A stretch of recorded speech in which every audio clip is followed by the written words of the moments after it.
2024 মাধ্যমিক ইংরাজি প্রশ্নপত্র আমরা দেখে নিচ্ছি। তো প্রথমেই রয়েছে সিন, এক দাগে সিনটা তোমরা অবশ্যই পড়ে নিয়েছো। আমি যেহেতু ইংরেজির শিক্ষক নই তাই এই বিষয় নিয়ে অত্যাধিক মন্তব্য করছি না। প্রথমেই আমরা চলে যাব, বড় হাতের এ দাগ দিয়ে লেখা রয়েছে write the correct alternative in the given space, complete the following sentence. Okay, তো এখানে আমরা উত্তরগুলো আমাদের সাবজেক্ট এক্সপার্টেরা করে দিয়েছেন। এ দাগে সঠিক উত্তর হবে 3, অর্থাৎ the at the end of the day, অর্থাৎ এটা হবে সঠিক উত্তর। বি দাগে সঠিক উত্তর হবে অপশান 2, তোমরা দেখতে পাচ্ছ এই যে হোমওয়ার্ক, এই অপশানটা হবে। সি দাগে সঠিক উত্তর হবে অপশান 1, ডি দাগে সঠিক উত্তর হবে অপশান 4 এবং ই দাগে সঠিক উত্তর হবে অপশান 3। এই হচ্ছে এই প্রশ্নগুলির সঠিক উত্তর। তোমাদের সুবিধার জন্য উত্তরগুলো একটা জায়গাতে লিখে দেওয়া হলো। একটা বিষয় তোমরা জেনে আনন্দিত হবে, বা তোমরা স্ক্রিনে দেখছো উত্তরের পাশে পেজ নাম্বার লেখা।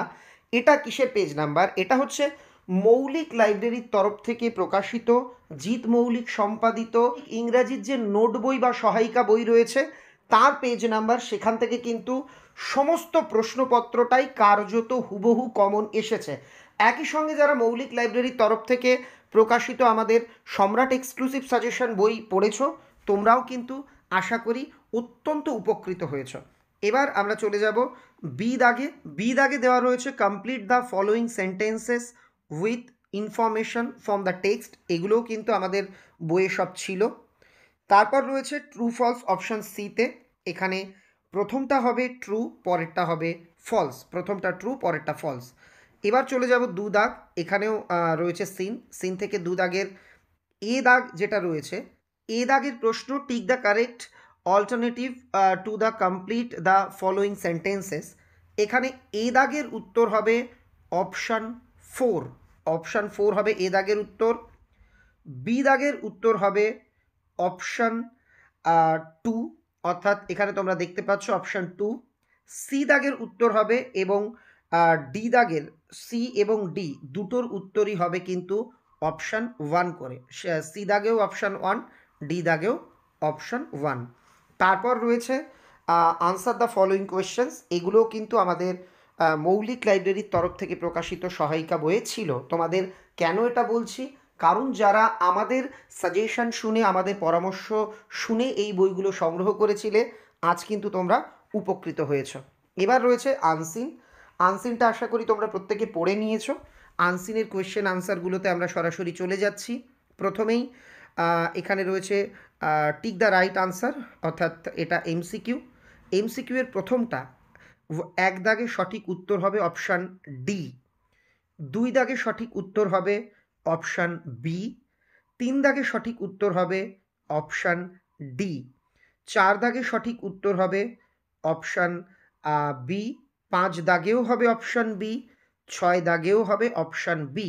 তো উত্তরটা আমরা স্ক্রিনের উপর একবারে দাগ নাম্বার দিয়ে লিখে দিলাম, তোমরা একসঙ্গে দেখে নিতে পারবে।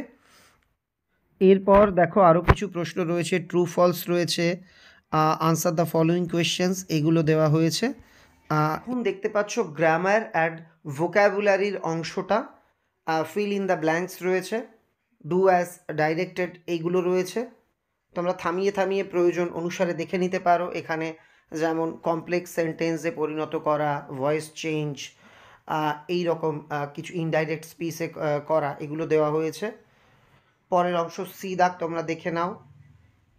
ছয় দাগের প্রশ্নগুলোও তোমরা দেখে নিতে পারছো। আমরা চলে যাব এবার মেইন অংশ, রাইটিং পোর্শন। প্রথমে রয়েছে তোমাদের লেটার। বলা হয়েছে তোমার ফ্রেন্ডকে যে তোমাদের পশ্চিমবঙ্গের সবথেকে ফেভারিট ফেস্টিভ্যাল সম্পর্কে জানিয়ে চিঠি। তো এই রকমই একটি চিঠি কিন্তু আমাদের সম্রাট এক্সক্লুসিভ সাজেশন বইয়েও দেওয়া ছিল। সেখানে ছিল একটা মেলায় ঘোরার অভিজ্ঞতা। তো এখানে সবচেয়ে ভালো ফেস্টিভ্যাল তুমি লিখতে পারো দুর্গাপুজো, বা অন্য তোমার মতে যেটা সবচেয়ে সেরা সেটা। সেই অনুষ্ঠানের বর্ণনাটাও কিন্তু কার্যত মেলার বর্ণনার মতোই হবে।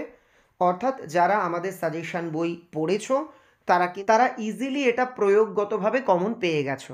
পরের অংশটা আমরা দেখে নেব। এবার দেওয়া হয়েছে তোমাকে করমণ্ডল এক্সপ্রেস যে ট্রেন দুর্ঘটনা, সেটার ওপর আর কি একটা রিপোর্ট লিখতে। এটা হুবহু আমাদের সাজেশন বইয়ে ছিল, সেটা তোমরা স্ক্রিনে দেখেও নিতে পারছো। যারা সম্রাট এক্সক্লুসিভ ইংরেজি সাজেশন বই পড়েছো, এখানেও কিন্তু তোমরা নিরাশ হওনি। তাছাড়া লাস্ট যে রাইটিংটা রয়েছে, যে তোমাদের স্কুলে কোনো একটা আর কি কম্পিটিশন সিট অ্যান্ড র এখানে দেওয়া হয়েছে, অর্গানাইজ হয়েছে, এটার ব্যাপারে একটা নোটিশ বলা হয়েছে। ঠিক এই রকমই কম্পিটিশনের একটা নোটিশ কিন্তু আমাদের সাজেশন বইয়ে দেওয়া ছিল। ইংরেজিতে যেহেতু প্রয়োগগতভাবে কমন পাওয়া যায়, তুমি দেখলে প্রয়োগগতভাবে কিন্তু আমাদের তিনটে রাইটিংই কমন। তাছাড়া যারা আমাদের সাজেশন বই ভালোভাবে ফলো করেছো, তারা গ্রামার, সিন, আনসিন এগুলো ইজিলি লেখার কি দক্ষতা অর্জন করেছো।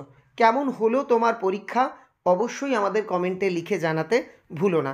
সবার আগামী পরীক্ষার জন্য অনেক অনেক শুভকামনা রইল।